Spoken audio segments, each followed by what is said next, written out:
Hello everyone, if you're wondering if it's worth flying during the coronavirus pandemic, you should watch this video. It is about a nightmare that could happen to you as well. I'm on my 7th day in 7 airports around the world trying to make it home. And that includes crossing the Atlantic Ocean 3 times in 3 days, back and forth. If you're just about to fly, watch this. I will also tell you which airline goes through your luggage and which airline provides hand sanitizers, gloves, and masks. As some of you may know, I'm a Canadian-Romanian who got stuck for 4 months in Argentina during the coronavirus outbreak. Since March, Argentina has been and still is in mandatory quarantine, meaning you cannot leave the house unless you are buying essentials. Most of the hotels are closed, Airbnb blocked all the bookings, and international flights are suspended until September 1st. So, what happened to me? After 4 months, a flight carrier named Eastern Airlines got permission to do a commercial flight from Buenos Aires to Miami. Although not my final destination, I was ecstatic to get out and find a connection flight to go home and reunite with my family. It didn't even matter that Eastern Airlines charged everyone double the price for just a one-way flight. Little did I know what was about to happen. Being a Canadian-Romanian, I decided that my final destination would be Romania to finally see my old parents. So after this potential flight from Argentina to Miami, I booked another expensive one-way ticket from Miami to Romania with layovers in New York and Zurich, Switzerland. The nightmare was just about to begin. I never heard of Eastern Airlines and, well, now I know why they're not so popular. Check this out.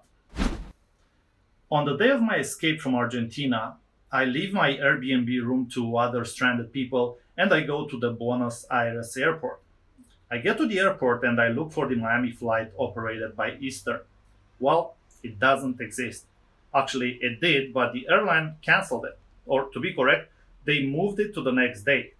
No email was sent to the passengers, no messages, no WhatsApp texts, nada. And get this, nobody from the airline was at the airport to actually explain this to all the 300 passengers. They just sent one airport employee, so not theirs, to talk to the crowd who came for the relief flight. Now, let me remind you why this is bad.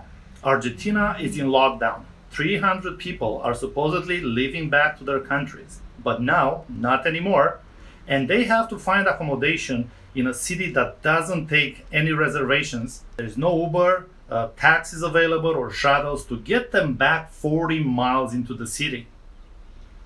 What did Eastern Airlines do? Absolutely nothing.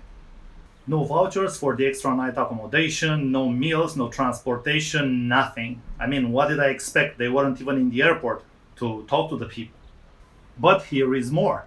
I was lucky that a couple of people I've met there took me with them to the last place they've stayed at.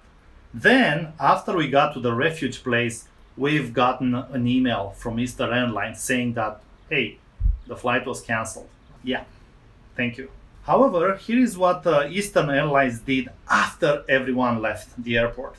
After everyone took at least an hour to find ways back desperately and get accommodation for the night, there were just a few people that literally had no options but to stay in the cold airport in the next 24 hours. Then, and only then, after waiting for everyone to leave with no help, Eastern Airlines offered to take the few people left to a hotel. Not when everyone was there, so they avoided spending any money after they charged double in the first place. But wait, here is more. We came back to the airport the next morning and finally left Buenos Aires for Miami. Here is me smiling at the beginning of the flight, but what was about to happen, I don't think you've ever heard of.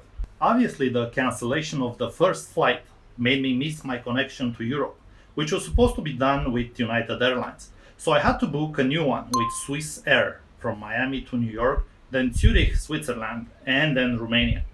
I was so excited about this brand new flight the next day, with port of departure being Miami, United States. But check this out. I did fly from Miami to New York. Here is me, smiling again on this flight, had a quick layover and jumped on an overseas flight with Swiss Air to Zurich. And here is where it got worse.